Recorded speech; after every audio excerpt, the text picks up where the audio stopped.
Ju placed a child before me. He was the orphan of his first love who died in battle. He left me with an ultimatum, raise Yao's orphan or divorce. Choose one. I looked at him and calmly chose divorce. I choose divorce. He thought I was just throwing a tantrum, waiting for me to regret it. On the third day, I abandoned our 3-month-old flesh and blood, and quietly left the capital.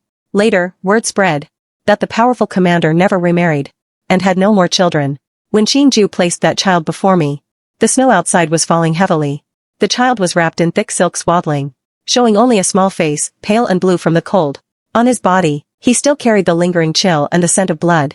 Yunyao is dead, he spoke. His voice was cold, like he was stating something that had nothing to do with him. But I knew. His heart had followed that woman named Yunyao, and died with her.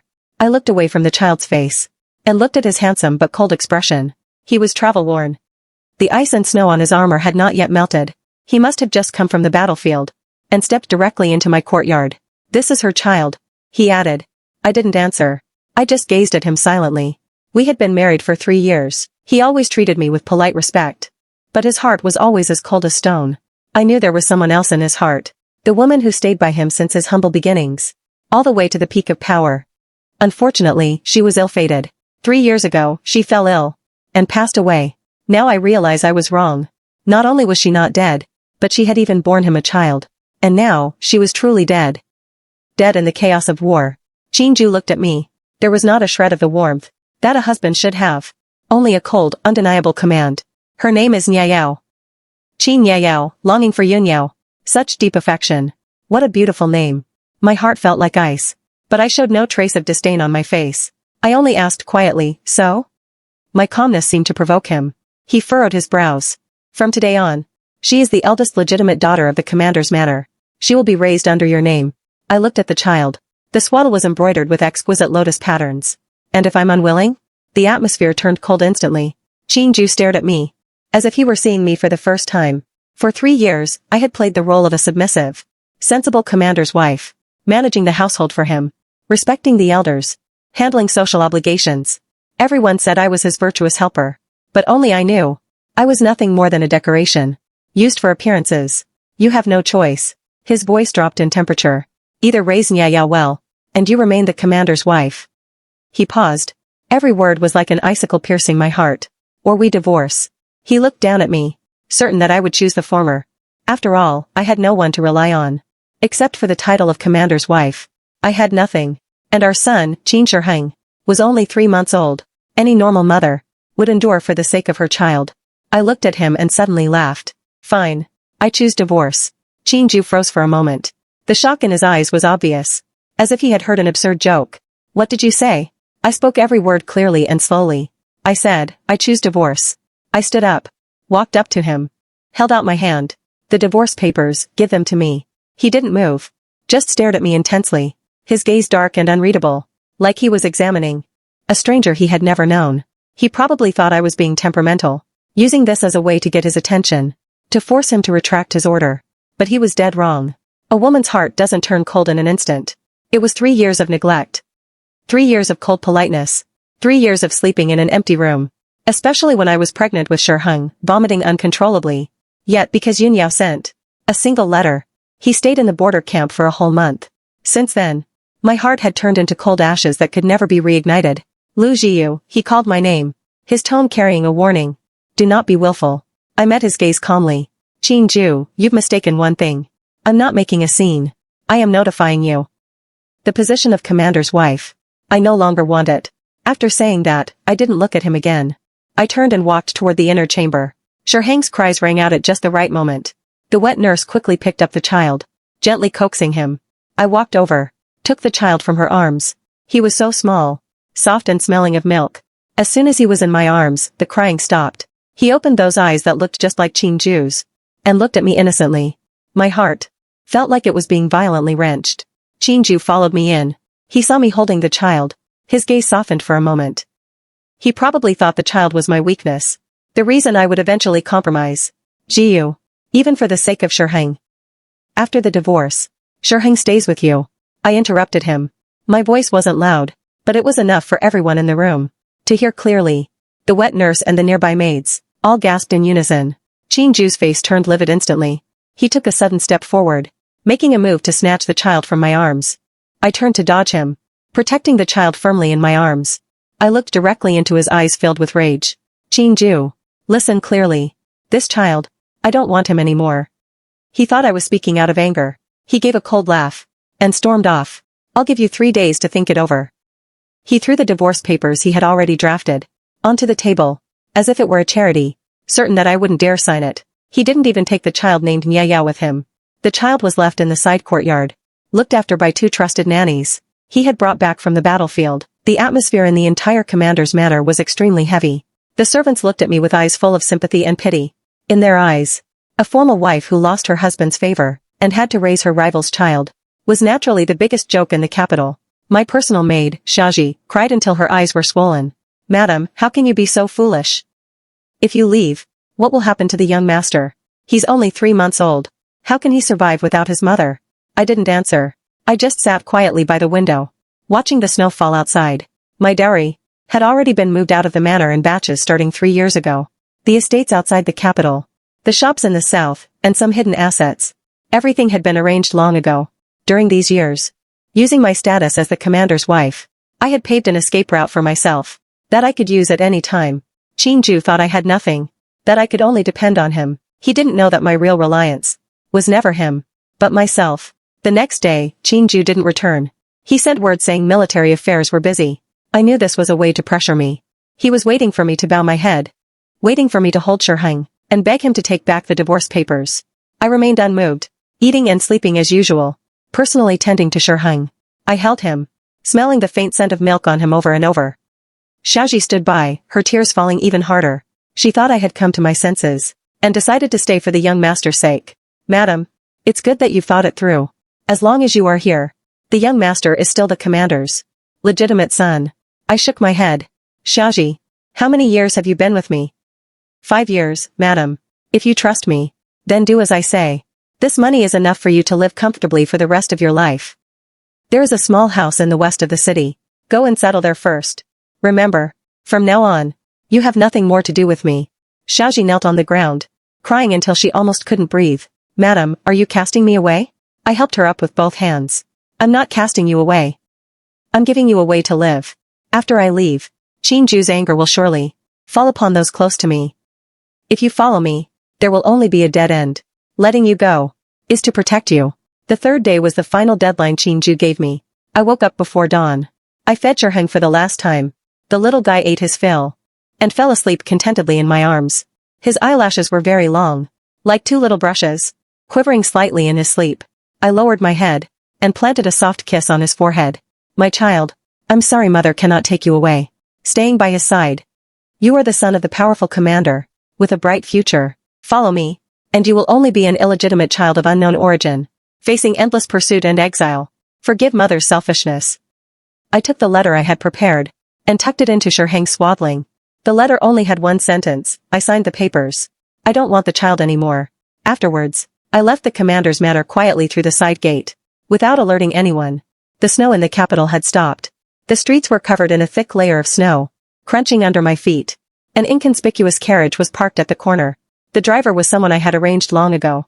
I got into the carriage and drove toward the city gate without looking back. I knew once Chin-ju discovered I was really gone, he would be thunderously enraged. He would seal the city gates and send people everywhere to hunt me down. But he wouldn't expect that I had no intention of hiding. The carriage headed east, arriving at the Tongzhou pier outside the city before dawn. A large ship flying a transport flag had been waiting for a long time.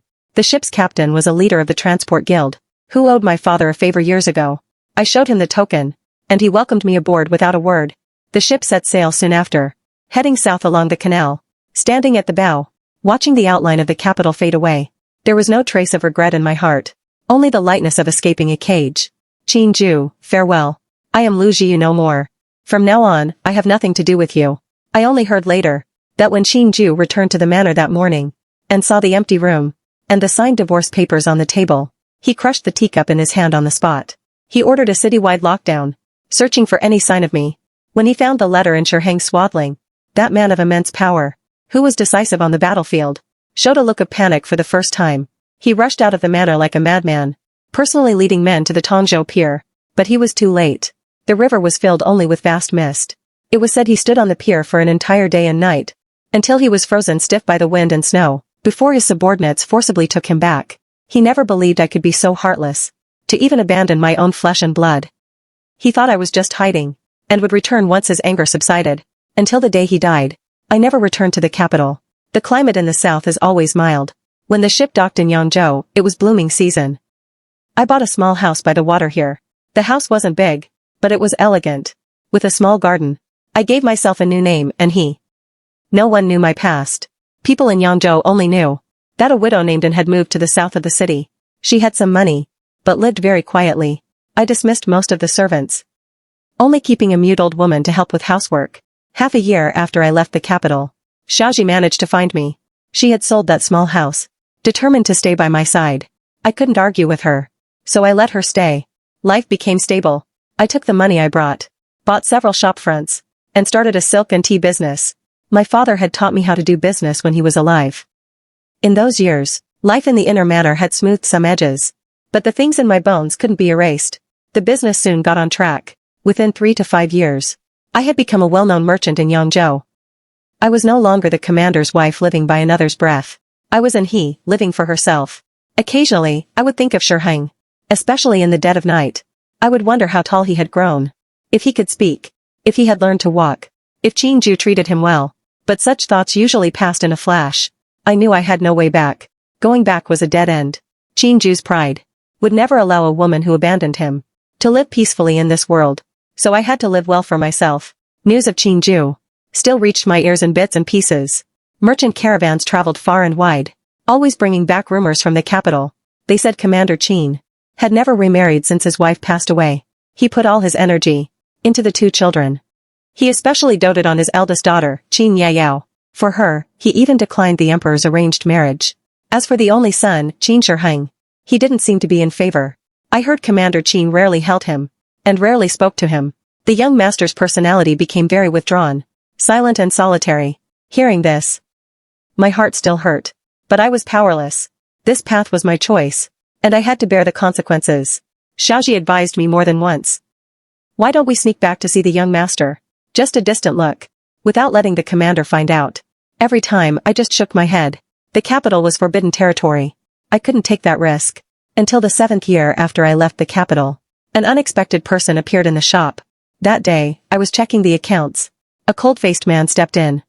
He looked to be in his early 30s, but his gaze carried a weariness and sharpness beyond his years. He was followed by a boy of 7 or 8, exquisitely beautiful, his features looking exactly like Qingju's, but that small face was full of cold-guardedness, lacking any of the innocence a child should have.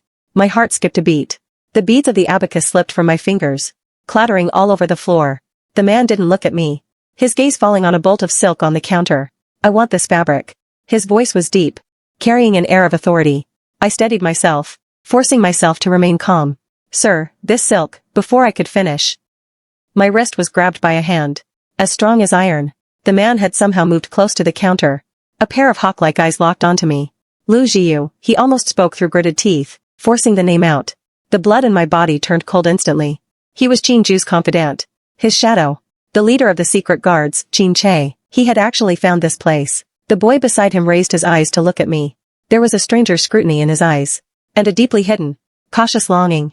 His lips moved, as if he wanted to say something, but he just tightened them. The grip on my hand tightened, almost crushing my bones. Madam, you've hidden long enough. The general has searched for you for 7 years. Now, it's time to come back with me. As soon as he spoke, a dozen guards swarmed into the shop, surrounding it completely. I knew there was no escape. Qin Che looked at my pale face, and gave a cruel smile. Oh, I almost forgot to introduce. This is the young master, Qin Shiheng. The general ordered me to bring him to see with his own eyes. To see the mother who, for her own sake, abandoned him and ignored him for 7 years. Just what kind of person she is. Qin Che's words were like a poisoned blade, piercing accurately into my softest spot. I looked at Shiheng. A child of 7 should be carefree, but his eyes were like a deep, bottomless well, with no light and no warmth. The reflection of me in them was a pale, disheveled stranger, a mother who abandoned her husband and son. My heart felt like it was being squeezed by an invisible hand, painful and suffocating, but I couldn't show it. In front of Qingju's men, any trace of weakness would become a weapon against me. I took a deep breath, forcing down the intense pain, and met Qin Che's gaze. My eyes were as cold as ice.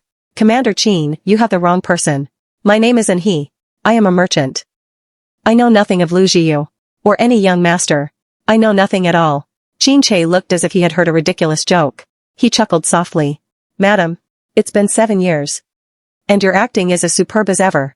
Unfortunately, the general already anticipated this. He released my wrist, slowly pulling a scroll from his robes, and unfurled it before me. In the painting was a woman leaning against a window checking accounts. Her features, her expression, even the tiny red mole on her earlobe, were identical to mine. It was exactly how I looked a few days ago, sitting in the shop and checking the accounts. My heart sank instantly. So they had found me long ago. The past few days, they were just lurking in the shadows, merely for final confirmation. Today was the day they closed the net. The artist said you were very alert, and only dared to sketch an outline from a distance. But the general took one look, and knew it was you, he said. Even if you were reduced to ashes, he would still recognize you. My nails dug hard into my palms. Qin Ju, he wouldn't let me go after all. Shiheng remained silent, just staring at me with those dark, heavy eyes. There was no hate or longing in his gaze, only a hollow indifference. It was as if he was looking at an object that had nothing to do with him. This indifference was more heartbreaking than any accusation or resentment. Xiaoji heard the commotion and rushed out from the backyard. Seeing Qin Che and the room full of guards, her face turned deathly pale. She instinctively stood in front of me, like a mother hen protecting her chick. What are you doing? Qin Che glanced at her coldly. Xiaoji, you're still alive as well. Excellent. The general has ordered that those who supposedly died with the madam back then, not a single one is to be missed. Bring them all back. My heart chilled. He intends to leave no one behind. I pulled Xiaoji behind me, and took a step forward. Qin Che, I am the one responsible for my actions. This has nothing to do with her. Let her go. Qin Che sneered coldly. Madam, you are in no position to negotiate terms with us now. Take her away. At his command, 2 guards came forward to seize me. Xiaoji screamed and tried to rush to me, but was pinned down firmly by 2 other guards. The staff and customers shrank into the corners in fear, not daring to make a sound. I didn't struggle. Struggling was futile. Those brought by Qin Che were all the most elite secret guards under Qin Ju. I just looked at Shiheng. From start to finish, he stood there like an outsider, watching coldly, as his own biological mother was treated like a prisoner and hauled away. There was still no expression on that little face. Outside stood an extremely large and sturdy carriage made of black iron. It was a prison carriage, specifically used for transporting high-profile criminals. Qin Ju was treating me as a criminal, just before I was pushed into the black iron prison carriage. Shiheng, who had been silent all along, suddenly spoke. Wait. His voice had the crispness of a child, but it was cold, devoid of any warmth. Everyone was taken aback. Even Qin Che was quite surprised. He turned and asked respectfully, What are your orders, young master? Shiheng ignored him, and walked slowly up to me. He looked up. For the first time in 7 years. It was the first time we, mother and son, had gazed at each other from such close proximity. I could clearly see his long, thick eyelashes, and the flash of an emotion. I couldn't quite decipher deep in his eyes. He seemed to want to ask something, but the words died on his lips. He simply reached out a small hand, and pointed at the sachet hanging from my waist. That was something I had hand-embroidered myself, filled with calming herbs. This is mine, he said, in a tone more like a command than a request. I froze. The pattern was just something I had embroidered casually. There was nothing special about it. Why did he claim it was his? Qin Che's brow also furrowed, clearly confused. Shiheng stared at me stubbornly. He looked exactly like Qin Ju. Give it back to me. Looking into those clear, piercing eyes, a sudden, wild thought occurred to me.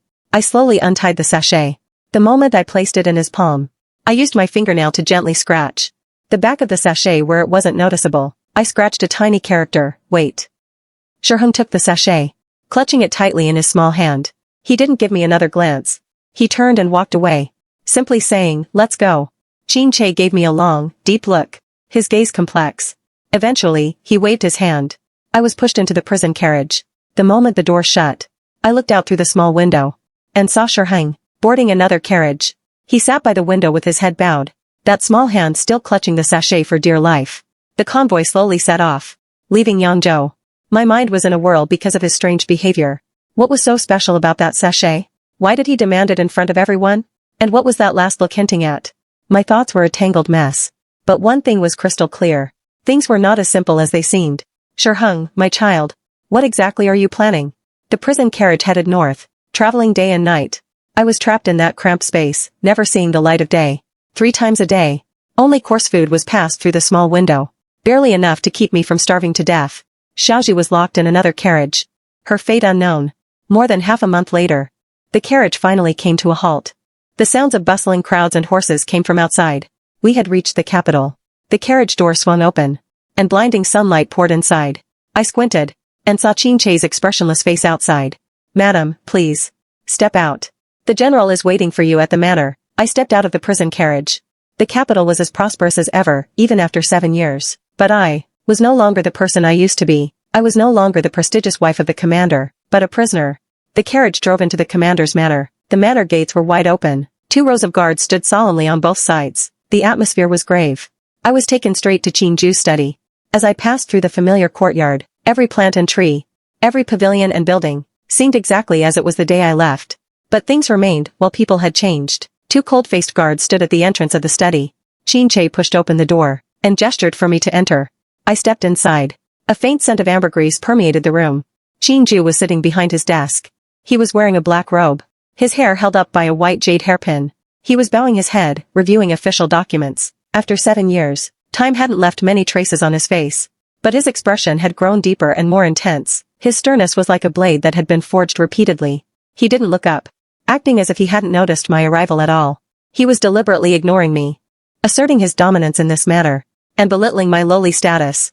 I didn't say a word either, just standing silently, observing this man I had once loved, and once hated. Now, there was only a hollow silence in my heart. Time ticked by. The only sound in the study was the scratching of his brush on paper.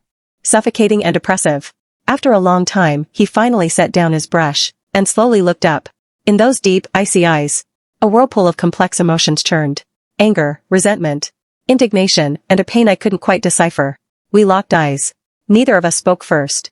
This silent standoff lasted for a long time. Finally, he was the one to break the silence. You're back. His voice was incredibly raspy. It didn't sound like a greeting, but more like a sentencing. I was captured and brought back by you. I corrected him calmly. My calmness seemed to provoke him. He stood up abruptly, and closed the distance between us in a few strides. His tall figure loomed over me completely. An overwhelming pressure surged toward me. He reached out and grabbed my chin, forcing me to look up. Lu Jiu. Do you know your crime? His grip was incredibly strong, nearly crushing my jawbone. I winced in pain, but I refused to beg for mercy. What crime have I committed? He laughed in cold fury. Ha ha ha. Abandoning your husband and son to elope, and remaining unheard of for 7 years. You still dare to ask what your crime is? Elope? I was slightly taken aback. He actually thought I had run away with someone else. I didn't. The fury in his eyes burned even brighter. Everyone in Yangzhou knows about Madame Anne's late husband. Who exactly is he? Suddenly, I understood. When I settled in Yangzhou, I had fabricated the identity of a widow. But I never imagined this would become ironclad proof of my infidelity in his eyes. Truly absurd. Qin Ju, we have long since divorced. My affairs are none of your concern. Divorce? Because of that letter? He looked as if he had heard the most ridiculous joke.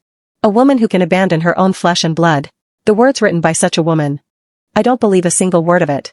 I only know that you are my lawfully wedded wife. And Shiheng's mother. You ran away for 7 years. You've had enough fun. He suddenly shoved me away.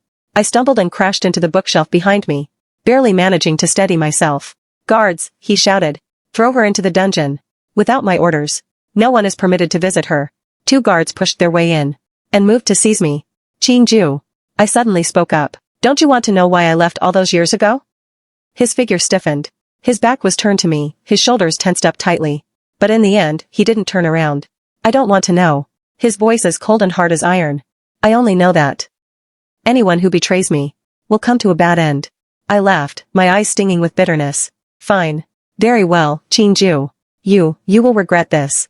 I said no more, and let the guards take me away. The moment I stepped out of the study, a loud crash came from behind me, as if something had been violently smashed onto the floor. The dungeon was cold and damp, permeated with a foul, musty smell. I was thrown into the cell at the very back. The iron door slammed shut behind me with a loud clang. In the darkness, I slowly sat down against the cold stone wall. There was no fear, no despair.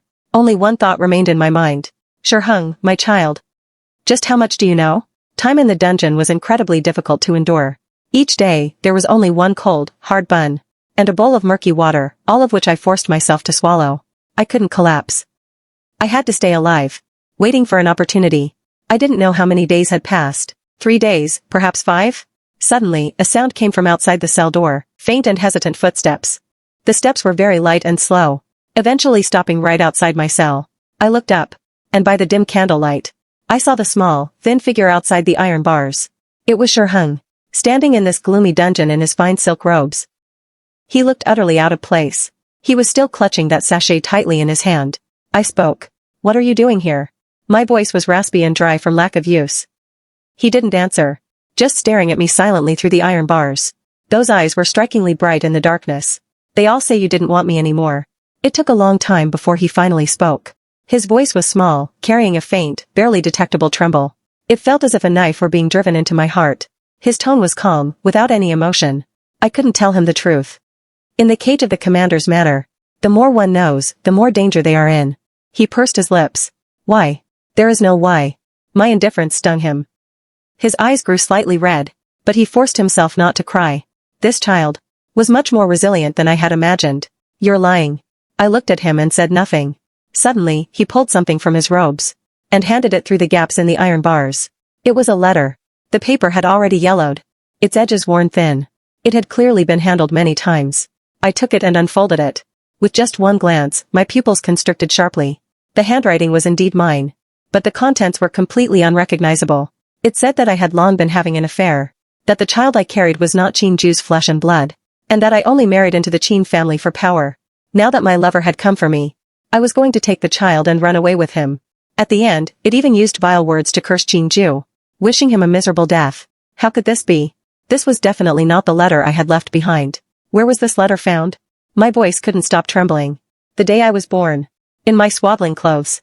"Shurhung, your father." He saw it right then. I felt as if I'd been struck by lightning. My entire body went cold in an instant. Someone had swapped my letter after I left, using a forgery, to completely sever the last tie between me and Qin Ju, the final possibility, and it meant that from the moment Shurhung was born, he carried a stain on his name. No wonder Qin Ju hated me so deeply, thinking I had eloped with another man. No wonder he had ignored Shurhung for 7 years. He was incredibly cold toward him. In his eyes, Shurhung wasn't even his own child. Who on earth was it? A name flashed across my mind like lightning. Yunyao. No, that's not right. Qin Ju said Yunyao was dead. Then was it Yunyao's family? Or was it an informant she had planted in the manor? This letter is a forgery. I stared at Shurhung, speaking each word clearly. How can you prove it? His small body trembled slightly. His eyes were full of hesitation. I was momentarily speechless. 7 years have passed, and everything has changed. I have no proof but my words. How could I prove my innocence? Shurhung suddenly held up the sachet in his hand. This sachet. Why did you give it to me? My heart leaped into my throat. He found it. Were you trying to tell me? He leaned closer, his voice so low only the two of us could hear. To tell me to wait? I stared at him in astonishment. He had actually understood that character. When I scratched that character, it was merely a desperate, last-ditch effort. I hadn't even dared to hope for anything. How could a 7-year-old child? Possibly, I recognize your handwriting. He seemed to see through my doubts. I've secretly seen the calligraphy you left behind. There are many pieces in Father's study. He says he hates you, but he keeps all of your things. My eyes instantly grew moist. Qin Ju. So, there is indeed a problem with this letter. Shurhung continued. Your handwriting is very similar to the writing in this letter. But there are subtle differences. The person who wrote this letter was deliberately imitating you. Also, it was winter when you left. But the letter says you were going to Jiangnan to see peach blossoms. The timing doesn't match up. I stared at him in a daze, unable to speak for a long moment. These flaws, which even an adult might not have noticed, were seen clearly by a 7-year-old child. My son. He was far more intelligent and perceptive than I had ever imagined. So, what are you waiting for? His bright, dark eyes stared at me without blinking. I am waiting for an opportunity, a chance to prove my innocence. I suppressed the excitement in my heart, and kept my voice extremely low as well. I need your help. He remained silent, asking him to help a mother, who had abandoned him for 7 years, to go against his powerful father. It was far too difficult and dangerous for him. Why should I help you? He asked. Because we are mother and son, connected by blood, and because only by proving my innocence can it be proven that you are not what they say you are. You are the legitimate son of the Qin family. These words clearly struck a chord with him. He pursed his lips tightly, his small face filled with inner conflict. After a long time, he gave a firm nod. What do you want me to do? Find someone for me. An old nanny who used to be by Yunyao's side, and who remained in the manor afterwards. Nanny Zhang. Find her, and find a way to get evidence of her communications with the outside world. This matter most likely involves her. Fine. Wait. He stuffed the forged letter back into my hands. Keep this, it might be useful later. Then, he turned around, and disappeared without hesitation into the darkness at the end of the corridor. I gripped the letter tightly. My heart filled with a mixture of emotions. Hope and danger arrived at the same time. Qin Ju, and that hidden enemy in the shadows. The opening moves of this chess match have only just begun. After Shurhan left, the dungeon returned to a deathly silence. But I knew that something had changed. I saw a glimmer of hope in the darkness. 2 days later, when the cell door opened once more, it wasn't Shurhan who appeared, but Qin Ju. He was dressed in his official court robes, his expression cold and stern. It was clear he had come straight here after court. He was carrying a food container. He ordered the jailer to open the cell door, and stepped inside. The gloomy dungeon became even more stifling with his arrival. He placed the food container on the floor, and opened the lid. Inside were several exquisite small dishes, and a bowl of steaming hot rice porridge. All were things I used to love eating. He looked at me, his tone unreadable. I didn't move. What, planning a hunger strike? He sneered. Lu Jiyu. Put away your petty tricks. They are useless against me. If I wanted to die, I would have died 7 years ago. I looked back at him calmly. I wouldn't have waited until today, just to have you show me crocodile tears. His expression shifted, darkening as if he were about to explode, but he forcibly suppressed his anger. He just stared at me intently, his eyes like blades forged of ice. Do you really hate me this much? I don't hate you. I'm just saying. I don't love you anymore. These words stung him more than any vicious curse ever could. His body visibly swayed, his face turning as pale as paper. Good, very good. No longer love me, is it? He gritted his teeth, enunciating every word. Lu Jiyu. You had better remember what you said today. When you were kneeling before me, begging for mercy. I want to see if you can still be this stubborn. With that, he swept his sleeves and left, without giving me another look. However, he did not take the food container with him. I looked at the dishes, my heart feeling cold as ice. This was his final test, and his final ultimatum. Eating meant submission, not eating meant even more cruel humiliation awaited me. I did not hesitate. I picked up the bowl of porridge, and swallowed it slowly, spoonful by spoonful. I cannot die. And I certainly cannot provoke him further at this moment. I must live to wait for news from Shurhan. I must make him believe that I have begun to yield. After that day, Qin Ju did not return, but the meal sent to the dungeon became more lavish with each passing day. There were even my favorite pastries and soups. My bedding was replaced with clean, dry linens. I understood. This was Qin Ju's tactic. Cast someone into hell first, then show a bit of kindness to break their will. Pity he miscalculated. The me of today is no longer the Lu Jiyu of 7 years ago, who would be overwhelmed by his favor, just because of a tiny bit of tenderness. A few days later, Shurhan finally appeared outside the cell door again. He looked a bit thinner, but his eyes were exceptionally bright. He leaned against the iron bars, and lowered his voice. Nanny Zhang leaves the manor once a month, to go to Jishur Pharmacy in the west of the city. My heart skipped a beat. Jishur Pharmacy, that is an industry belonging to Yunyao's family. She claims she suffers from chronic headaches, and needs a specific herb only found at Jishur Pharmacy. But I had someone check. She is quite healthy, and doesn't have headaches at all. Shurhan paused. Furthermore, every time she goes, she stays in a private room for a long time. The situation became crystal clear to me. Nanny Zhang was using the pretense of getting medicine to meet with someone. But did you find out who she met with? Shurhan shook his head. Jishur Pharmacy is heavily guarded. My people couldn't get in. However, he pulled a small paper packet from his robe, and handed it to me. I managed to get this. I opened the packet. Inside were some medicinal dregs. Bringing it to my nose, I caught a faint but very distinct scent. It was aconite. This herb is harmless on its own, but once mixed with heartbreak flower, it becomes a colorless, tasteless, slow-acting poison. At first, one only feels fatigue and lethargy, but over time, the internal organs fail, leading to death. It looks exactly like dying from a sudden illness. My mind reeled. 7 years ago, Qin Ju told me that Yunyao had died of a severe illness. But looking at this now, a terrifying thought rose from the depths of my heart. Did Yunyao really die of illness? Or, did she not die at all? That child named Yunyao. Is she really Yunyao's orphan? Or another chess piece she personally placed? Countless mysteries wove into a giant web. entangling me tightly. My voice was somewhat dry.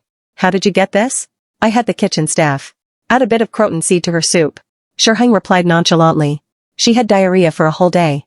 When it came time to discard the medicinal dregs, I had someone quietly pick them up. I stared at him blankly. A 7-year-old child, whose mind was actually this meticulous and ruthless. Just what has he experienced all these years? My heart began to ache again. To be honest, I'm fine, he interrupted me. As if knowing what I wanted to say. In this house, one cannot survive without being this way. His tone was as flat as if he were talking about someone else. What's the next step?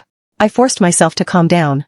All the clues converged on Nanny Zhang and Jishir Pharmacy. But I was trapped in a dilemma. Unable to move an inch. Though Shirheng was clever, he was, after all, only a child. I desperately needed an assistant.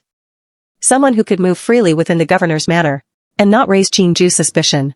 Qin Yunyao, the one Qingju holds in the palm of his hand. Yunyao's nominal orphan.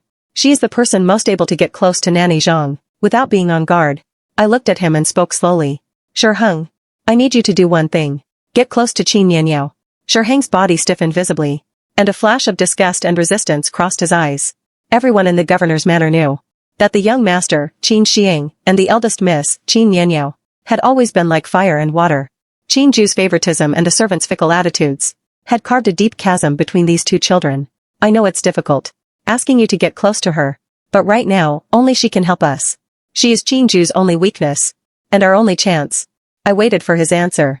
I knew that this request, for a 7-year-old child, was too cruel. It was no different from pushing him into another battlefield created by my own hands, but I had no other choice. Shirheng was silent for a long time, so long that I almost thought he would refuse. He looked up. Fine. I know what to do. After he left, I began to plan the next step. Having Shirheng get close to Qin Yunyao was a risky move, but I had to gamble. Gamble on Qingju's debt to Yunyao. And gamble on the innocent Qin Yunyao was raised with these past 7 years. A child who has been too well protected is often the easiest to trust. That opportunity came sooner than expected. 3 days later, I was released from the dungeon. It was an order from Qingju. I returned to the Qingji courtyard where I had lived for years. The courtyard was swept clean without a speck of dust. All the furnishings exactly as they were when I left. Even the pot of orchids I had placed on the windowsill was still there, only it had long since withered and died. Just like the meager affection between me and Qingju, Xiaji was also sent back. As soon as she saw me, she hugged me and cried so hard she almost fainted. I gently patted her back, signaling for her to be at ease. I knew clearly that this wasn't Qingju softening his heart. This was the second step of his plan. He wanted me to see these familiar sights, to evoke memories of past tenderness, to make me think that as long as I was willing to bow my head, everything could go back to how it was. Truly laughable. A maid named Huame was sent to serve me closely. She was a confidant of Nanny Zhang, a veteran in the manor. Qingju had sent eyes to watch me. I remained calm and acted as if I didn't know, quietly accepting Huame's service. Qingju did not restrict my movement within the manor. He only ordered that without his permission, I was not to step a single foot out of the governor's manor. My daily routine was simply reading and doing needlework, or walking in the garden to clear my mind. The very picture of a resigned and obedient housewife. Huame naturally reported my every move, in great detail to Nanny Zhang, who then passed it on to Qingju. I was happy to let them relax their guard. In the blink of an eye, it was the end of the month, and it was Qin Yanyao's birthday. The governor's manor was decorated with lanterns and banners, brimming with joy. For his precious daughter, Qingju threw an extremely lavish birthday banquet. In the capital, almost all families of status received an invitation. I knew the opportunity had come. Before the banquet began, I had Xiaji make a trip to Shirheng's courtyard, to deliver a bowl of longevity noodles I had made myself, along with a message. Tonight is his only chance. The banquet started in the evening. As the governor's wife, I naturally had to attend. When I appeared in the banquet hall, the eyes of the entire room turned toward me at once. There was surprise, there were formal greetings, there was sympathy, and there was also gloating. I ignored it all, walking straight to the seat beside the main host's position, and slowly sat down. In that position that once belonged to me, now sat Qin Yunyao. She wore a fiery red brocade skirt, her hair full of jewels, dressed truly like a little princess.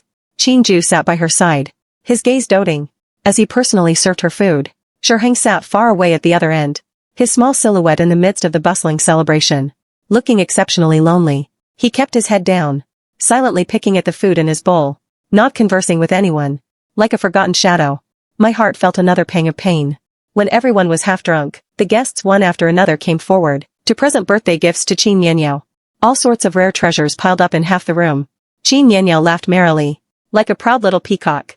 When it was Shiheng's turn, everyone's gaze focused on him. Shiheng stood up, took out an object wrapped tightly in cloth from his robe, walked up to Qin Yanyo, and handed it over. Happy birthday. Yanyo curled her lip, clearly not very appreciative. But she still took it in front of all the guests and opened it reluctantly. As the cloth was pulled away, inside was a small bird carved out of wood. The craftsmanship wasn't the most exquisite, but it was lifelike. The wings and tail could even move. One could tell a lot of thought had gone into it. Qin Yanyo gave a disdainful snort, and was about to toss the wooden bird aside when, wait, Qin Ju suddenly spoke. He picked up the wooden bird and examined it closely. His expression changing instantly, becoming complex, a bit sentimental, and even carrying a hint of tenderness. He asked Shiheng, did you carve this yourself? Shiheng nodded. Yes. Qin Ju fell silent, fingering the wooden bird. After a long while, I knew he was remembering Yunyao. Yunyao loved these kinds of clever little trinkets the most. Back then, she had also personally carved a similar wooden magpie for Qin Ju. This was all part of my earlier design. I wanted to use this object to draw out Qin Ju's memory and guilt regarding Yunyao, and also make sure Heng's gift stand out. Nianyao, Qin Ju handed the wooden bird back to his daughter. This is a token of your brother's affection. Keep it well. Though Qin Nianyao was unwilling, she ultimately nodded obediently. Shiheng's first step was successful. He had successfully left a special impression in the hearts of both Qin Nianyao and Qin Ju. It was at this moment, amidst the crowd, a servant carrying a bowl of scalding hot soup hurried through, when suddenly his foot slipped, and his whole body pitched forward. That bowl of hot soup, without straying, slashed right toward Qin Nianyao. Qin Nianyao let out a piercing scream of fright. In a flash, a small figure lunged forward, firmly shielding Qin Nianyao. It was Shiheng. The boiling soup poured entirely over his back. He let out a sharp gasp of pain, his small body trembling violently. But he gritted his teeth, neither crying nor shouting, only standing firm amidst the deathly silence of the hall. Qin Ju was the first to snap back to reality. He rushed over and scooped Shiheng up in his arms, his voice for the first time laced with panic. Quick! Call the imperial physician. I sat in my seat, my nails digging hard into my palms. I knew this was no accident. It was a self-injury scheme designed by Shiheng himself. He used this small body of his to fight for himself, and for me, a chance for a reversal. My child, just how much more unknown endurance do you still hide? The physician arrived quickly. Shiheng's back was scalded a bright red, with several terrifying blisters forming. The physician applied medicine and bandaged him, and during the whole process, he didn't make a sound, only biting his lip hard, cold sweat drenching his forehead. Qin Ju stood by the bed, his face grim, his eyes filled with an unprecedented anxiety and regret. Qin Nianyao was also terrified, standing to the side with a pale little face, tears falling like rain. She sobbed softly, her voice like a knife. Brother, I'm sorry. Shiheng didn't pay her any mind. When the physician finished and withdrew, Qin Ju knelt down to look at Shiheng, his voice carrying an almost imperceptible tremor. Why? Why did you jump in front of her? Shiheng looked up, his gaze clear, yet carrying a hint of stubbornness. She is my sister. He said only these 4 words. These 4 words were like a heavy hammer, slamming hard against Qin Ju's heart. He stared blankly at Shiheng, his lips moving, but not a single word could come out. For so many years, he had been indifferent to this son, extremely cold, even doubting his bloodline. But at the most dangerous moment, this child he had ignored for 7 years, had without hesitation used his body to protect his sister, just because she is his sister. A massive wave of guilt and remorse instantly overwhelmed Qin Ju. He reached out his hand, as if wanting to stroke Shiheng's head, but his hand hung in midair, and finally pulled back. He didn't know how to face this son. Rest well. In the end, he only dropped that line, before getting up and leaving the room as if fleeing. I knew my scheme had worked. Shiheng's self-injury act not only made Qin Nianyao feel guilty toward him, but also completely pierced through Qin Ju's final defense. Once a seed of doubt is planted, it will grow and sprout wildly. Qin Ju began to doubt the authenticity of that letter from 7 years ago, and doubt all his judgments of me. In the following days, the atmosphere in the governor's manor underwent a subtle change. Qin Ju began to frequently enter Shiheng's room, though he remained sparse with words. He would personally watch him drink his medicine, and bring him some novel little trinkets. Though the ice between father and son hadn't completely melted, the first crack had already appeared. Qin Nianyao also changed. She no longer mocked or sneered at Shiheng. Instead, every day she clumsily crowded into his room, wanting to help take care of him. though she often made things worse by helping. That guilt and concern were genuine. Shirhang's attitude remained cold, but he no longer deliberately avoided her, tacitly allowing her to be near. Everything was moving in the direction I had envisioned. I was still confined within the Qingji courtyard, playing the role of a well-behaved prisoner. Huame's surveillance continued. But I could sense that Qingju's heart was in turmoil. His feelings for me were no longer pure hate. He began secretly sending people to re-examine the events of 7 years ago. He did it very covertly, but the informants I had planted in the manor years ago still brought me news. He was investigating everyone I had contact with, before and after I left the capital, investigating the origins of that letter, and even starting to suspect Nanny Zhang, because the first person to discover that letter back then, and deliver it to him, was precisely Nanny Zhang. Nanny Zhang clearly also sensed the danger. She left the manor less and less frequently, becoming increasingly vigilant and careful. But the more she acted this way, the more it proved her guilty conscience. The opportunity finally came. Half a month later, Shirhang's burns were mostly healed. On this day, Qin Yanniao came to see him again, bringing him a piece of her favorite sweet osmanthus cake. Shirhang looked at the cake, and suddenly spoke. I want to eat the chestnut cake from Fuji's in the south of the city. Qin Yanniao was taken aback. Fuji's? That shop is very far away. Shirhang gave a faint reply, his face showing a perfectly timed disappointment. Qin Yanniao's heart softened instantly. She patted her chest and guaranteed, brother, if you want to eat it, I will go buy it for you. I'll have Nanny Zhang accompany me. A spark of light flashed in Shirhang's eyes. I knew this was the opportunity he had created for me. Nanny Zhang was the confidante left behind by Yunyao. And even more so, she was currently the focus of Qingju's suspicion. Qingju would never allow her to take Qin Yanniao alone. Out of the manor, he would surely send guards to follow them. And this was my chance. I immediately ordered Xiaoji to prepare a set of inconspicuous clothing for me. Then I found Huame, claiming I wanted to go to the lakeside pavilion in the back garden to get some fresh air. Huame was initially wary of me, only saying she was uneasy and would go with me. I nodded in agreement. Arriving at the lakeside pavilion, I told her to wait outside the pavilion, while I pulled back the curtain to enter.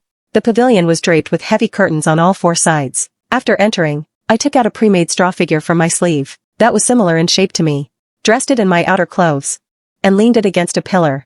From a quick glance from outside, it would look like someone was sitting quietly inside.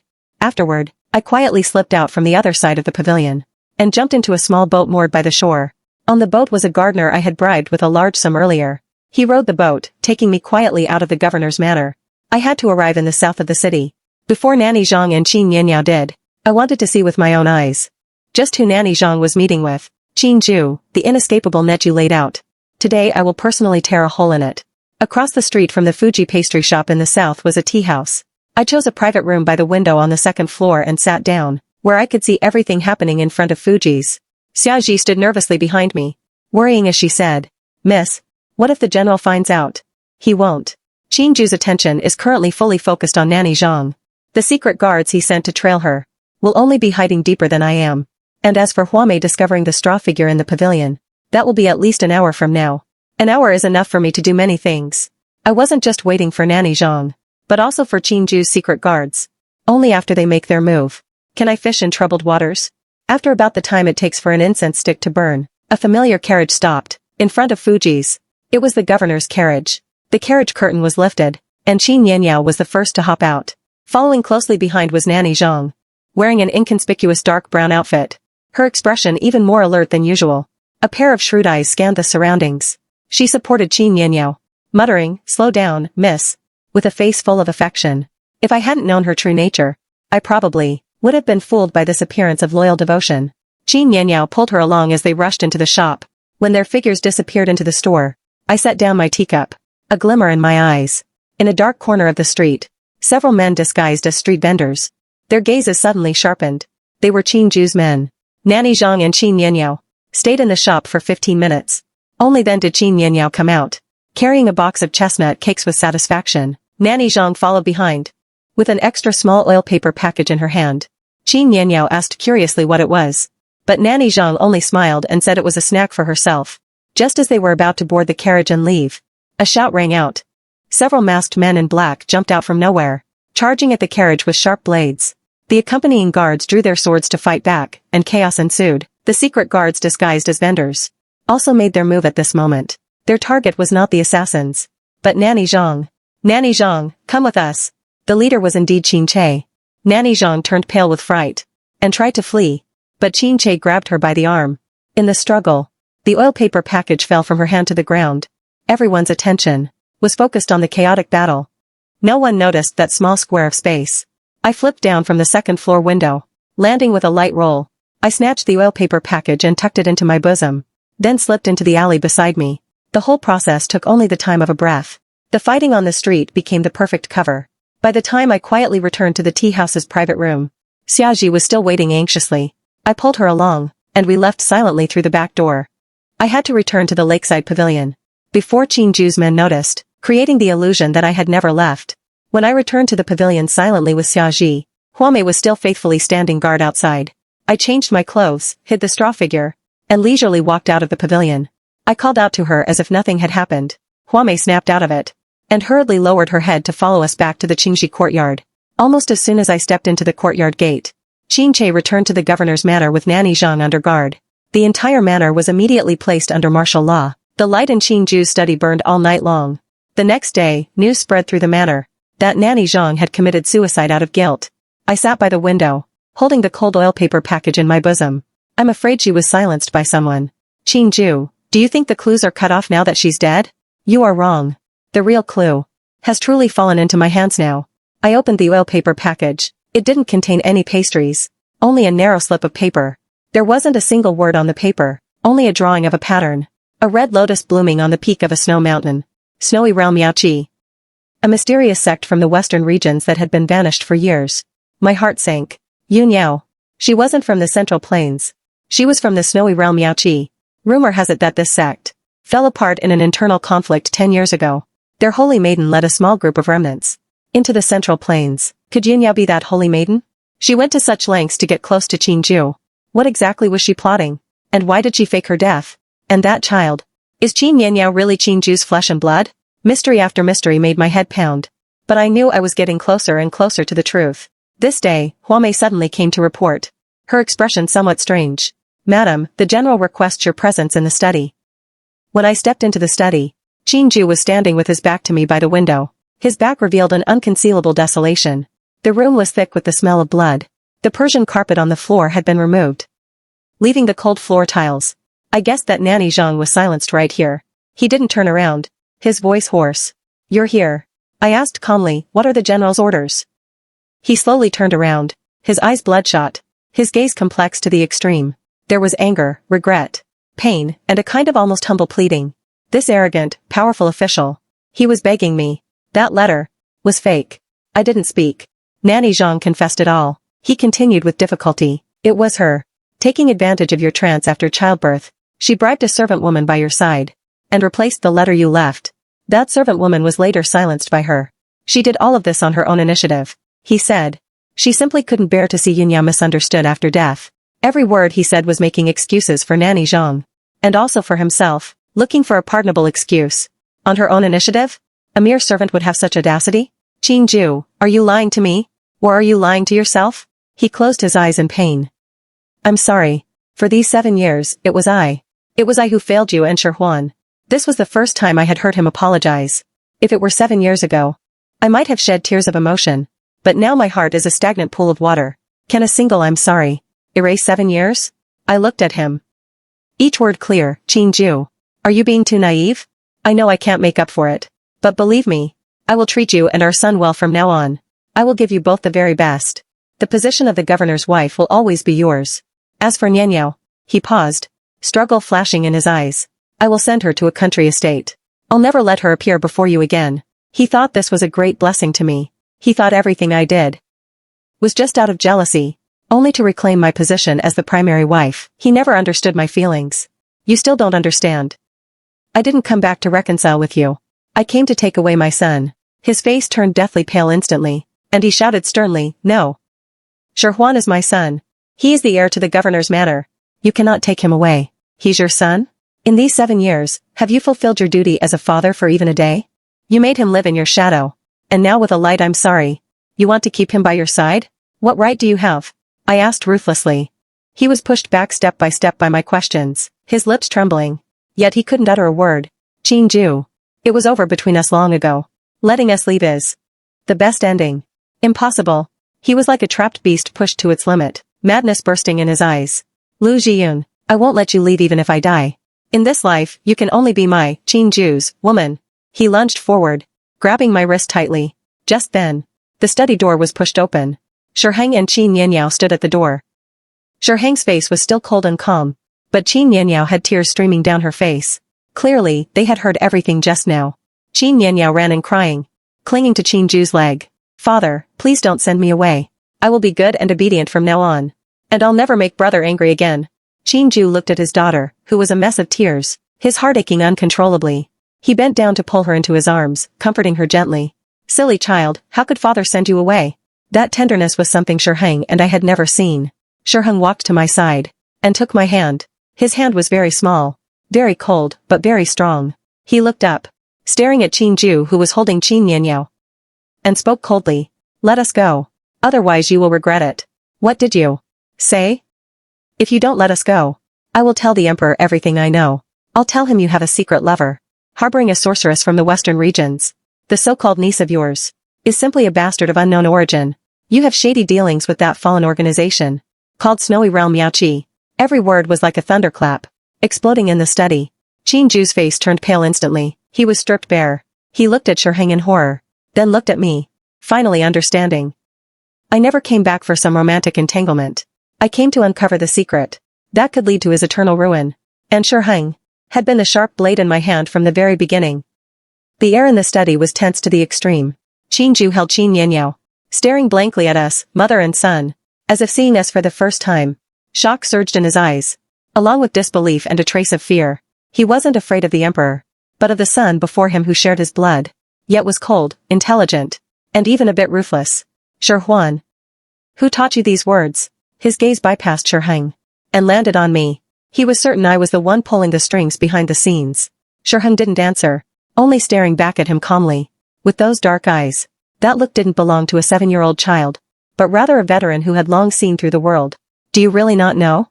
Who is Auntie Yunyao? What exactly was she plotting by getting close to you? The sister you've always pampered in the palm of your hand. Whose child is she really? Every question was like a heavy hammer, smashing hard against Qingju's heart. His face grew paler and paler. Qin Yanyao in his arms also sensed something was wrong. She stopped crying, and stared at everyone, with innocent, bewildered eyes. Qingju didn't answer him, but stared intently at me. It's you. You found all of this out, and told Shih-Huan. His voice was hoarse. Lu Jiyun, what a cruel heart you have. To get revenge on me. You would even use your own biological son. Qingju. You are wrong. I'm not using him. I'm saving him. If I hadn't come back, he would have lived his whole life in your indifference and neglect, living in my shadow. As for being cruel, no matter how cruel I am, I can't compare to you. I can't compare to you, who for a woman full of conspiracies, would harm your own wife, and despise your own biological son. What right do you have to criticize me? My words were like an incredibly sharp knife, peeling away all his disguises, to reveal the bloody truth. He weakly let go of Qin Yanyao's hand. The little girl fell to the ground and burst into tears. But he no longer had the capacity to care. He staggered back and collapsed into the chair. No, how could it be like this? Little sister, she's kind and pure. She wouldn't lie to me. I sneered. Kind? Pure? A woman who could lurk by your side for 10 years. Make you completely devoted to her. And even fake her death for your sake? And you tell me she's kind and pure? Qingju, wake up. You were just a chess piece in her hand from beginning to end. A piece to be used to revive the snowy realm Yaoqi, and subvert the dynasty of the Central Plains. I placed the note in front of him. See for yourself. What is this? He picked it up with a trembling hand. When he saw the totem of the Snow Mountain Red Lotus, it was as if his soul had been drained away. The last trace of color drained from his face. He kept shaking his head, looking like he was on the verge of collapse. I knew. His world had completely crumbled at this moment. The love he was so proud of, the obsession he had held on to for 10 years, was nothing more than a carefully woven scam. Qin Yanyao crawled to his feet crying, tugging at his robe. Father, I'm scared. Qingju lowered his head, looking at this face that was 70% similar to Yunyao's. Suspicion and scrutiny appearing in his eyes for the first time. He slowly reached out, seeming to want to touch her cheek, but his hand hung in midair, finally falling weakly. He stood up, not looking at anyone else, and walked out of the study in a daze, like a shell whose soul had been extracted. Only we, mother and son, remained in the study, along with the heart-wrenchingly crying Qin Yanyao. I walked up to her, knelt down, and looked at this child who was innocently swept into the conspiracy. There was no hate in my heart, only a trace of faint pity. I gently wiped away the tears from her face with a handkerchief. Stop crying. You are not his daughter. And your mother isn't dead. She just doesn't need you anymore. Qin Yanyao's crying stopped abruptly. She stared at me with teary eyes, bewildered, clearly unable to understand the deeper meaning of these words yet. I didn't explain further. Some truths he would have to endure slowly on his own. I took Shiheng's hand. Let's go. Shiheng nodded. Mother and son, hand in hand. We walked out of this magnificent cage that had imprisoned us for too long. I knew from this moment on, my son and I were free, and Qingju's true war had only just begun. I left the governor's manor with Shiheng, without facing any obstacles. Qingju locked himself in his study, and didn't step out for 3 days and nights. The entire governor's manor was shrouded in a deathly silence. I returned to Yangzhou, back to my small courtyard by the water. Xiaji had already put everything in order here. Seeing Shiheng and me return together, she was moved to tears. Shiheng looked at this woman who was crying uncontrollably, his small face still showing little expression, but he didn't pull away from her reaching hand, allowing her closeness. I know this child is just not good at expressing himself. Deep down, he craves warmth more than anyone. Life returned to peace. I took over the business again. I sent Shiheng to the best school in the city. He was extremely intelligent, with a photographic memory. The teachers were full of praise for him. His temperament remained cold and indifferent. He didn't like to talk, nor did he like to play with children of his own age. I understand that the rift of 7 years cannot be mended overnight.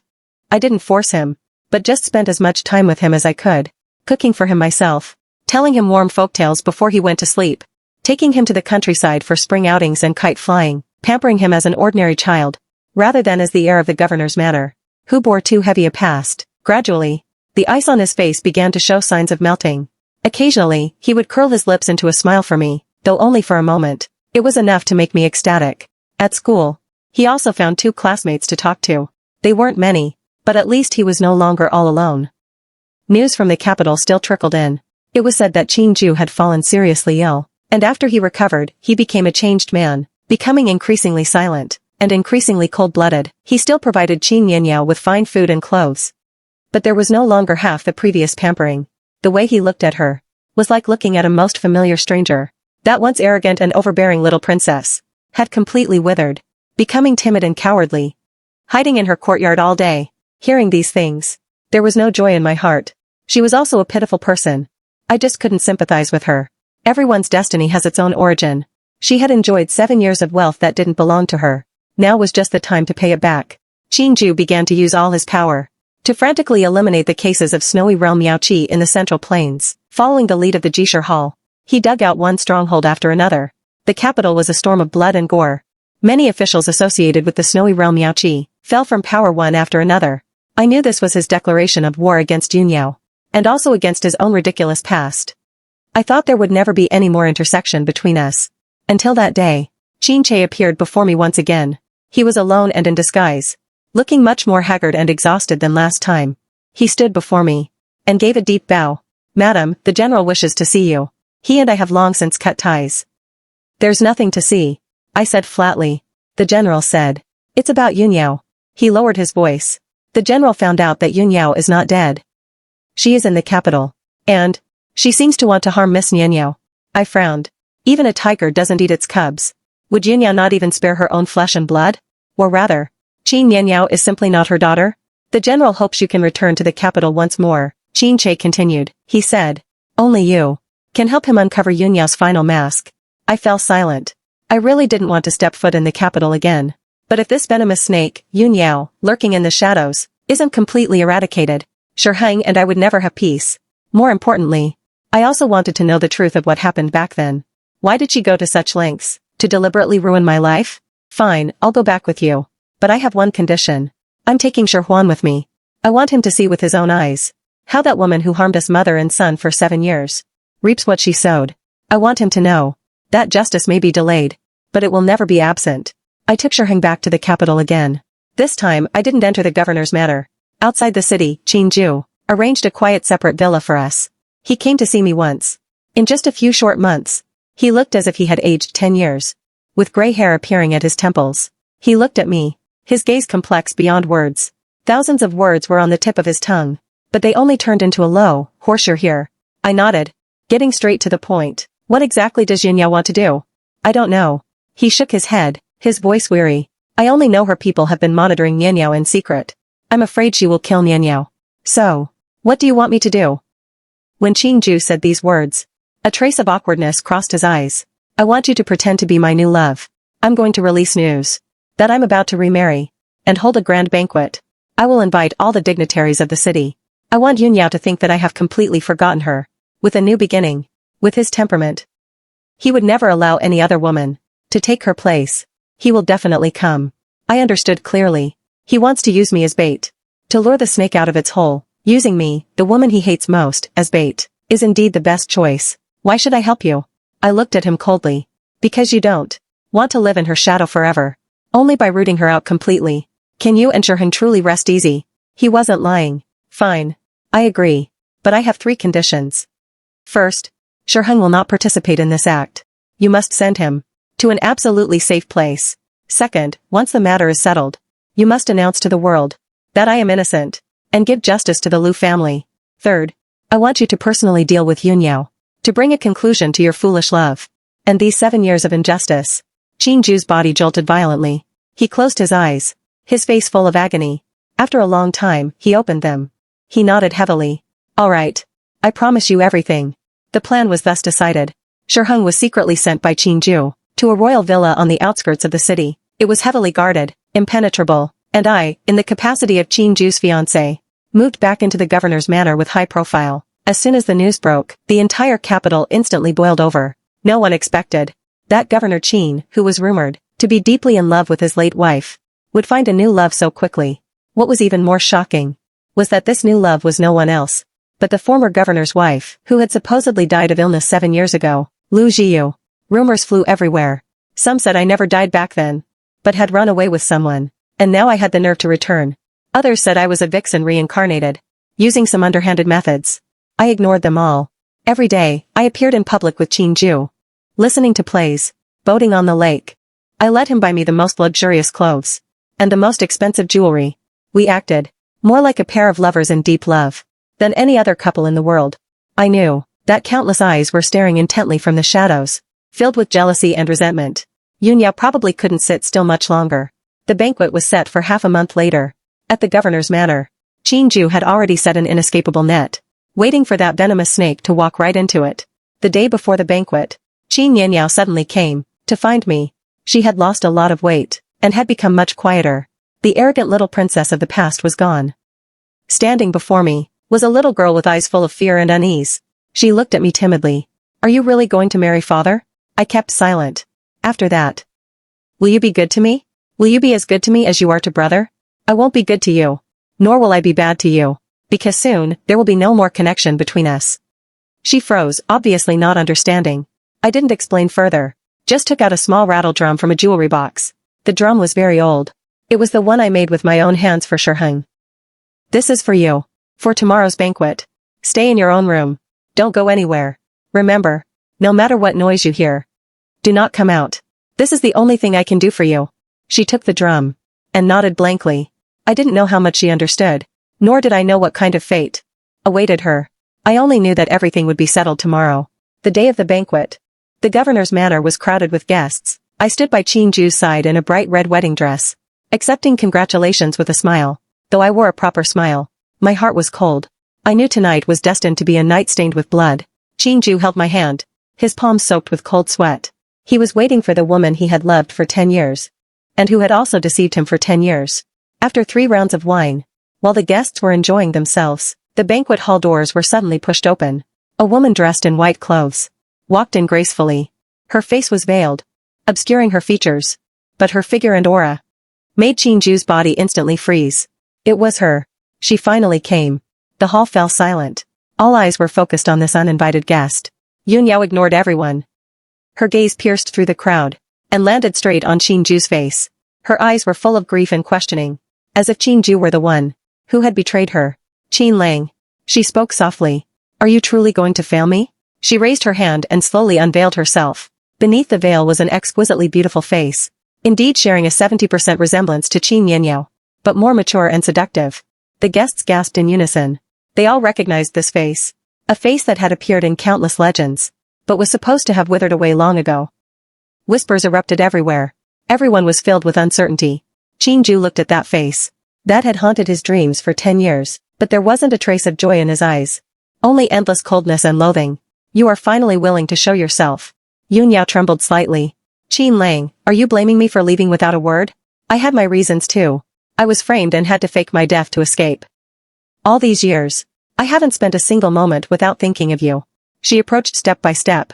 Her fragile appearance. Truly pitiful. Stop right there. Chinju spoke in a cold voice. Yun Yao's steps faltered. She looked at him in disbelief. Don't call me Qin Lang again. I find it filthy. Her face instantly turned deathly pale. What did you say? I said, Chinju enunciated each word. You venomous enchantress from the western regions. Your 10-year-long scheme should come to an end today. As soon as he finished speaking, countless archers suddenly surged from all sides of the hall, their gleaming arrows all aimed at Yun Yao. Yun Yao's expression changed sharply. She finally realized she had been lured into a trap. Chinju, how dare you? Watch me. Chinju sneered. Men, take her. Several guards stepped forward. A flash of ruthlessness crossed Yun Yao's eyes. She suddenly pulled a dagger from her sleeve and held it to her throat. Who dares come near? I will die right in front of you. I will let the world know that you, Chinju, are a butcher who kills his beloved. The guards hesitated. Chinju frowned. He hadn't expected that even in such a state, she would still use death as a threat. Right then, a childish voice rang from the inner hall. Mother! Everyone saw Qin Yun Yao, dressed in silk, rubbing her sleepy eyes as she walked out, still holding that rattle drum. She had just woken up, frightened by the scene before her. She looked timidly at Yun Yao. Mother, is it really you? I thought I heard your voice just now. Yun Yao froze when she saw her. Her expression shifted rapidly in an instant. Surprise, loathing, murderous intent, eventually merging into a low curse. Her voice was very soft, yet it was exceptionally clear in the silent hall. Useless thing. Chinju's body shook violently as he looked at Yun Yao in disbelief. He had finally heard with his own ears how cold and heartless this woman was. Toward her own flesh and blood. Qin Yun Yao heard it too. Her small body swayed, and tears instantly gushed out.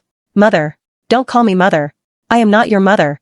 You were merely a pawn I used to control Chinju. A piece that could be discarded at any time. Her words were like the sharpest knives, stabbing ruthlessly into the hearts of Qin Yun Yao and Chinju. It also made all the guests present feel a chill throughout their bodies. I slowly stepped out from behind Chinju, looking coldly at Yun Yao. Now, do you want to continue acting? Your Highness, the Holy Maiden of Snowy Realm Yao Qi. As soon as I said this, the hall was in an uproar. Yun Yao's face finally changed completely. She stared fixedly at me. She gritted her teeth, squeezing my name through her teeth. So it's you. You're the one behind all this. I'm not the one behind this. I'm just returning the things you've done. To you, one by one. You thought you did everything perfectly? Although Mama Zhang is dead, the things she left behind are still here. The account books of Jishir Hall. Your secret letters with certain officials in the court. And the letters you wrote to your brother, far away in the western regions. Do you want me to read them to you one by one in public? With every word I said, Yun Yao's face turned whiter. By the time I finished, she looked ghastly, teetering on her feet. She knew she had lost. Lost completely. She suddenly turned to Chinju. Chinju, are you really going to disregard our 10 years of affection? For this woman? Have you forgotten who stayed with you when you were at your lowest? Who blocked that fatal blow for you? It was me. It was me, Yun Yao. She looked at him eagerly. From the moment you decided to use me, our affection vanished into thin air. As for the companionship and kindness you mentioned, what I owed you should have been paid back in these 10 years. From now on, you and I owe each other nothing. He slowly raised his hand and closed his eyes. Fire. Unbelievable despair erupted in Yun Yao's eyes. She let out a piercing scream. At the critical moment, something unexpected happened. The roof of the banquet hall suddenly burst open, and dozens of men in black descended from the sky.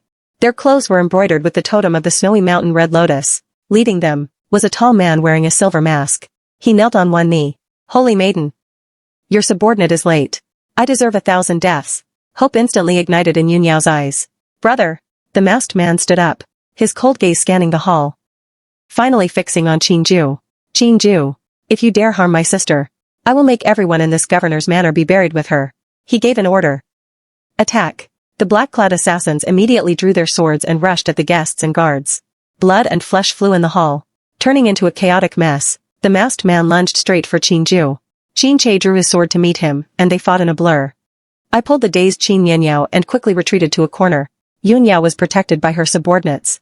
Looking at the carnage before her, a mad smile appeared on her face. She pointed at us and laughed wildly. Qinju, Lu Jiyu. Today, all of you will die here. The governor's manor will turn into a sea of fire. And I will step on your corpses. To complete the great cause of restoring Snowy Realm Yaoqi. I looked at her coldly, as if looking at a clown. Is that so? Have you forgotten whose territory this is? As soon as my voice fell, sudden battle cries rang from outside, along with the sound of synchronized footsteps. Countless torches lit up the governor's manor as bright as day. It was the elite forces of the Imperial Guard. They surrounded the entire manor so tightly that not even a drop of water could leak out. Yunyao's smile froze on her face, and the masked man's attack also slowed down. He looked out the window in disbelief. At the endless line of fire. How is it possible? How could the Imperial Guards? Because a steady and majestic voice came from the door. Everyone looked toward the sound, and saw the current emperor, in a dragon robe, slowly walking in surrounded by guards. This is my decree. By his side followed a small figure. It was Shiheng. Shiheng saw me, and nodded slightly to me. All of this was something Qinju and I had planned long ago. Tonight's banquet was not only to lure out Yunyao, but also to wipe out the remaining forces of Snowy Realm Yaoqi, in one fell swoop. And having the emperor as the final witness, was Shiheng's idea. My son had a longer vision than I thought, and was more meticulous. Yunyao and the masked man fell into complete despair. They knew they couldn't escape today. The emperor looked at them, and said flatly, surrender. I can leave you a whole corpse. The masked man suddenly burst into wild laughter. Before his laughter stopped, he suddenly pulled a black porcelain bottle from his bosom, pulled the stopper, and a pungent sweet fragrance instantly diffused. Not good, it's the desperation powder. Everyone, hold your breath. Qin Chei's face changed drastically, but it was already too late. After the black-clad assassins inhaled the fragrance, their bodies suddenly expanded. Their skin turned a strange greenish black. Their reason vanished, leaving only bloodthirsty madness. They lunged at the surrounding guards like wild beasts. The masked man also inhaled the toxic gas, and his body underwent the same terrifying change. He stared at Qinju, his eyes filled with the madness of mutual destruction. Qinju, let's go to hell together, he roared and rushed over. The masked man had turned into a monster that only knew how to kill. His strength and speed increased several times over. Qin Chei was no match at all. Within a few rounds, he was sent flying by a palm strike, spitting blood and falling to the ground. The guards swarmed up, but it was just like throwing eggs against a stone. The masked man had only one target. Qinju. Qinju stood there motionless. Not a hint of fear on his face. Only a calm expression. He slowly drew the sword from his waist, pointing the blade directly at the rushing monster, seemingly determined to die together. Right then, a white figure suddenly blocked his way. It was Yunyao. Brother. She spread her arms, protecting Qinju with her own frail body. A trace of struggle flashed in the masked man's eyes, but it was soon swallowed by madness. His hand, which had already become a claw, pierced through Yunyao's body without hesitation. Blood splashed all over Qinju's face. Time seemed to freeze in this instant. Yunyao slowly turned her head, looking at Qinju's face, which she had both resented and loved for 10 years. A smile actually floated on the corner of her mouth. That smile was beautiful, and also very desolate. Qin Lang. She whispered, now. We truly owe each other nothing. After saying that, she fell into Qinju's arms. Qinju subconsciously caught her, his gaze complex to the extreme. After the masked man struck Yunyao, he also seemed to have exhausted all his energy. The madness within him rapidly faded away. Looking at his own blood-stained hands, 2 lines of bloody tears flowed down his eyes, and he let out a beast-like howl. The guards swarmed forward and pinned him down tightly. The mastermind was caught. The remaining mutated assassins were also quickly cleaned up. A thrilling rebellion finally came to an end. The hall was a mess, with the smell of blood lingering. The emperor walked over to Qinju, glanced at the lifeless Yunyao in his arms, and let out a sigh. Love is all love. Qinju didn't respond, just held her quietly, as if he wanted to engrave her into his bones forever. Looking at this scene, there was no ripple in my heart. Yunyao was dead, killed by the brother she loved most, and in the arms of the man she loved most. This was perhaps the best ending, and also the most cruel punishment. I walked to Shiheng's side, knelt down, and gently covered his eyes. Don't look, it's over. Shiheng didn't move, only buried his small face deep in my chest, his body trembling slightly. I knew he was afraid. No matter how clever and precocious, he was still just a 7-year-old child. I hugged him tightly, as if to transfer all my warmth to him. The remnants of Snowy Realm Yaoqi were rooted out. The masked man was thrown into the dungeon, awaiting execution on a scheduled date. Yunyao was hastily buried by Qinju as an adoptive sister. No status. No epitaph. As if she had never appeared. The governor's manor returned to peace. The emperor kept his promise, issuing a royal decree to announce to the world, clearing all the injustices for me and the Lu family. The decree said that I didn't run away back then, but had received a secret order to investigate Snowy Realm Yaoqi in Jiangnan.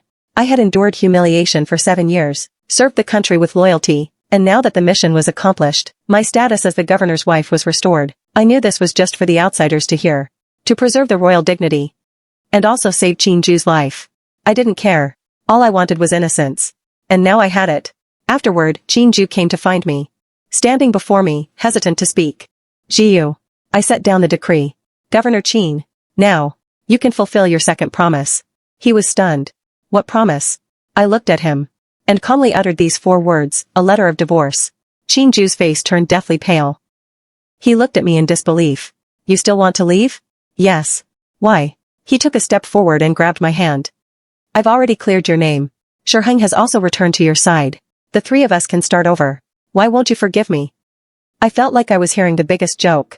Forgive? Qin Ju. What do you want me to forgive you for? Forgive you for judging me unfaithful without knowing the truth? Forgive you for making me bear an infamous reputation for 7 years? Or forgive you for making my son live in my shadow for 7 years? He was speechless, retreating step by step. Qin Ju. A broken mirror cannot be mended. Let go. It's good for you, for me, and for Shiheng. I pulled back my hand, didn't look at him again, and turned inside, leaving him alone and dejected in the courtyard. The next day, a letter of divorce, stamped with the seal of the governor's manor, was delivered to me. I picked up the brush and signed my name at the bottom. This time, it was truly over. I took Shiheng and left the capital openly.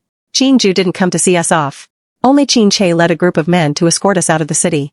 Upon parting, Qin Che handed over a heavy wooden box. Madam, this is from the general for you and the young master. He said he owes you too much over these years. And this is just a bit of compensation. I opened it to find thick stacks of banknotes and land deeds, almost equivalent to half of the governor's estate. I didn't refuse. This is what Shiheng and I deserve. Tell him for me. From now on, we part ways, each to their own happiness. I lowered the carriage curtain, cutting off the city behind me, that held all my love and hatred. The carriage slowly started moving, heading toward the warm sunlight of the south. Shiheng leaned in my arms and asked softly, Mother, are we coming back in the future? I stroked his head.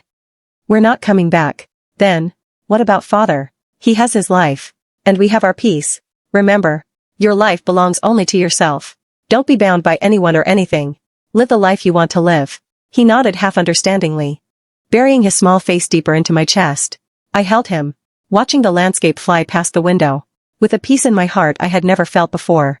Later, I heard that after I left, Qin Ju sent Qin Yao to a nunnery. He told the public that her worldly ties were severed, and the ancient temple was her best place. I knew he was protecting her, and also allowing himself to let go completely. He never remarried for the rest of his life, nor did he have any other children. He devoted all his energy to the country and the world, becoming a solitary official whose name would go down in history. I, on the other hand, rooted myself in Yangzhou. My business grew bigger and bigger, and I became the leading female merchant in Jiangnan. Shiheng also grew up. He didn't join the military like his father. Instead, he became a doctor who saved lives. He traveled across the mountains and rivers of the Great Zhou, saving countless lives. His life was ordinary yet free. We all found our own new lives. One sunny afternoon, I was sitting in the courtyard basking in the sun. Xiaoji brought over a plate of freshly cut watermelon, and handed over a letter. Miss, another letter from the capital. Read it. She said it was sent by Lord Qin Che's men. The letter said Governor Qin passed away last month. Before he died, he kept murmuring my name. It also said the remaining half of the governor's estate was left to the young master, and asked when the young master would return to inherit it. I was silent for a long time, then said softly, "Write back. Say we've received the sentiment, but we don't want the things. Let it be used to accumulate some merit for him. As for Shiheng, he won't be going back. His life is in Jiangnan, not the capital." After saying that, I took a bite of watermelon. It was very sweet, just like my life now. Time flows especially fast in the misty rain of Jiangnan. In the blink of an eye, 10 years passed.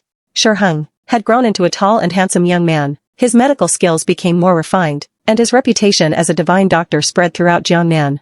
He opened a small clinic, called Ankang Hall. He often treated the poor for free. He said a doctor's heart is benevolent, and saving lives is the foundation. Looking at him like this, I was full of pride. He wasn't blinded by hatred. Nor was his mind clouded by power. He became exactly what I hoped for. I was also getting old. Fine lines appeared at the corners of my eyes, and silver strands mixed into my hair, but I lived very comfortably. The business was managed by capable people. Usually, I would garden, or help out at Sherhang's clinic. Life was plain and peaceful. I thought my life would reach its end in this calm manner. Until that day. A special patient came to the clinic. It was a woman in her 30s, wearing faded cloth clothes. Her hair was tied up casually with a wooden pin, and her face bore the hardships of the world. But one could still see traces of her youthful beauty. She didn't come for medical treatment. She came to apply for a job as a servant. She said her husband died, and she had a child to support, having no other way out. As long as she had food to eat, she was willing to do any dirty or heavy work. Seeing her in such a pitiful state, Sherhang let her stay, and let her do chores like chopping wood and laundry in the backyard. I first saw her by the well in the backyard. She was struggling to pull up water. Seeing me, she let go in fear, and the bucket fell to the ground, splashing water all over her. She hurriedly lowered her head, not daring to look at me, her voice full of panic. "Madam." I looked at her, and she seemed familiar, but I couldn't remember where I had seen her. "What is your name?" "My name is Ain Yen." My heart skipped a beat. I carefully examined the contours of her face. Though the luster had been worn away by time, the charm deep in her bones remained. It was Qin Yao, the once noble eldest miss of the governor's manor. How could she have fallen to such a state? Waves of shock surged in my heart, but I remained calm on the surface. "Look up." She hesitated for a while, before slowly raising her face. The moment our eyes met, her whole body trembled violently. Her eyes filled with unbelievable terror. Is it you? Lu. Madam Lu." She fell to the ground with a thud, kowtowing repeatedly. "Madam, please spare my life. I didn't come here on purpose. I really didn't know this was your property. I just wanted to find a job to support my child. Please, don't drive me away." She wept bitterly, looking pathetic. There wasn't a trace of the noble miss from back then. I felt a mixture of emotions. I went forward and helped her up. "Get up. I won't drive you away." She looked up with tearful eyes, unable to believe it. I asked her to answer me, asking what she had been through all these years. She told me haltingly that back then, Qin Ju didn't actually send her to a nunnery. He only said that to the outside world. He gave her a large sum of money, and told her to stay away from the capital, to start over in a place where no one knew her. He said she didn't owe anyone, and her life should be her own to decide. She took the money and went south, and once thought about living a good life. But she had been pampered since childhood. She didn't understand the cruelty of the world at all. Soon, all her money was swindled away. She ended up on the streets, begging and doing domestic work. She had done everything, and even almost got sold into a brothel. Later, she married an honest peddler, and gave birth to a son. She thought her life would continue peacefully like this. But 3 years ago, her husband encountered bandits on his way to sell goods, and passed away. As a widow with a child, life became even harder. Until they ended up in Yangzhou, and heard of Ankang Hall's reputation for benevolence. So she thought she'd try her luck, not expecting to run into me. After listening to her story, I was silent for a long time. Fate truly plays tricks on people. Two people once as different as clouds and mud, actually met again in this way. "Where is your child?" Her eyes turned red again. "He's sick with a high fever. That won't go down." I had no money for his treatment, so I thought of coming here to earn some coins. I sighed softly. "Bring him here. Let Sherhang take a look at him." She froze and looked at me in disbelief. "The child is innocent," I said. "The grievances between adults shouldn't involve children." She could no longer hold back, collapsing on the ground and wailing loudly. She brought the child. It was a boy of 5 or 6, with a sturdy build, and a very cute appearance. Only his face was flushed from the fever, and he was listless.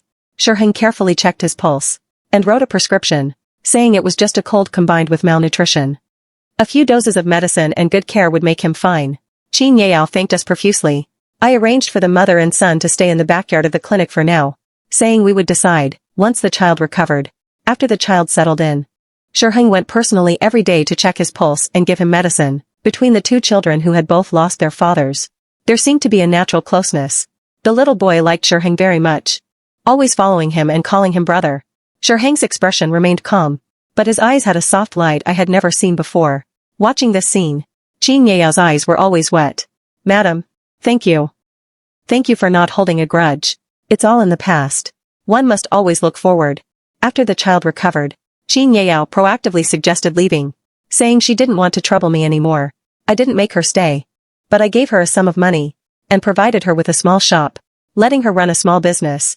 This is not for you. It's for the child. I hope he can grow up well. Study hard. And not follow your mother's old path. She knelt on the ground and kowtowed to me 3 times. And then left with the child. I watched her retreating figure. And a voice in my heart said softly. It was as if a grudge that had been tangled for half a lifetime had finally come to an end at this moment. Life returned to tranquility. In the blink of an eye, it was another spring. The peach blossoms in Jiangnan were in full bloom, and the city was filled with pink clouds. Shiheng suddenly said to me, Mother, I want to go to the capital to see. I was stunned. Go to the capital? To do what? Nothing much. Just some old friends and places. I want to visit. I knew who he was talking about. Although, we tacitly agreed not to mention that man again. I knew Shiheng still couldn't let it go in his heart. That was his father, after all. Okay, Mother will go with you. We set out on the road north again. This time, our mood was completely different from before. No hatred, no hiding. Only a sense of calm and release. The capital was the same as always. Bustling and prosperous. The plaque of the governor's manor was covered in a thin layer of dust. We didn't go in. We only stood at the door for a moment. And then went to the royal cemetery in the suburbs. Qingju was buried there. His tomb was very grand. And the tombstone was carved with the achievements of his life. Shiheng stood before the tomb for a long time. He didn't cry or speak. Just quietly gazed at the cold stone tablet. As if he wanted to see through it. Finally, he took a small wooden bird out of his chest. The one he sent at Qin Yao's birthday banquet back then, which was returned and he had always kept with him. He placed the wooden bird gently in front of the stone. He whispered, I've come to see you. I'm doing very well. Mother is also very well. Rest easy. After saying that, he bowed deeply to the tombstone 3 times. Then turned to hold my hand. Mother, let's go home. The setting sun stretched our shadows very long. I knew from this moment on, Shiheng had truly let go. And had completely grown up. We stayed in the capital for a few more days. Shiheng visited several old imperial physicians to discuss medicine. While I went to see Qin Che. He was also old. He had married and had children. He was no longer the cold hidden guard commander, but a middle-aged man who had put on some weight. He was very excited to see me. We talked a lot. About our experiences over the years. And also about some old stories of Qingju. He told me that before Qingju died, he was holding a painting tightly in his hand. It was a painting of me sitting by the window watching the snow. He said the happiest time of Qingju's life was the 3 years he was married to me. Although he never said it. He had already regarded me as his wife in his heart. He was just blinded by hatred and guilt. By the time he woke up, it was all too late. Qin Che also handed me a letter. It was a suicide note Qingju left for Shiheng. There were not many words in the letter. Only a few lines. Shiheng, my son, as if we are meeting through these words. Your father's life was spent on the battlefield, and I owe much. Do not miss me, do not hate me. May you be safe and happy in this life. In the evening, I gave the letter to Shiheng. He read it over and over again. And finally, carefully, folded the letter and put it in his chest. The candlelight on the wall flickered slightly. He turned his head and said softly, Mother, let's go home. Okay, let's go home. We left the capital. Left this city. That held too much of our joys and sorrows. And returned to our gentle Jiangnan. Life continued to flow peacefully. But clearly some things had quietly changed. There were more and more smiles on Shiheng's face. He was no longer that cold boy, but a refined young man. He began to consider his marriage. The girl was a daughter of a scholarly family in the city. Gentle and elegant. They were a good match. I was very gratified to see this. Their wedding was very simple. With no extravagant display. Only some close relatives and friends were invited. On the big day, Shiheng came to serve me tea in a bright red wedding suit. He knelt before me. His eyes reddened. Mother, your son is married. From now on, someone will be with me. To take care of you together. You won't be lonely anymore. I smiled and helped him up. But tears couldn't stop falling. Silly child, mother having you is enough. Treat her well in the future. The girl knew. Mother. Looking at my high-spirited son before me, my heart was filled with mixed emotions. It seemed like only yesterday, he was still the infant in my arms. In the blink of an eye, he had become a grown man. Married and with his own home. I can finally grow old in peace. After the wedding banquet dispersed, I sat alone in the small courtyard, watching the brilliant sunset. In my hand was Qingju's yellowed suicide note. The evening breeze blew, making the paper rustle.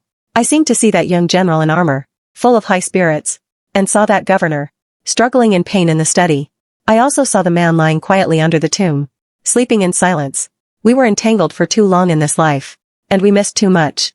I, Lu Jiyu, have loved, hated, and fought in this life, and finally obtained the freedom and new life I wanted.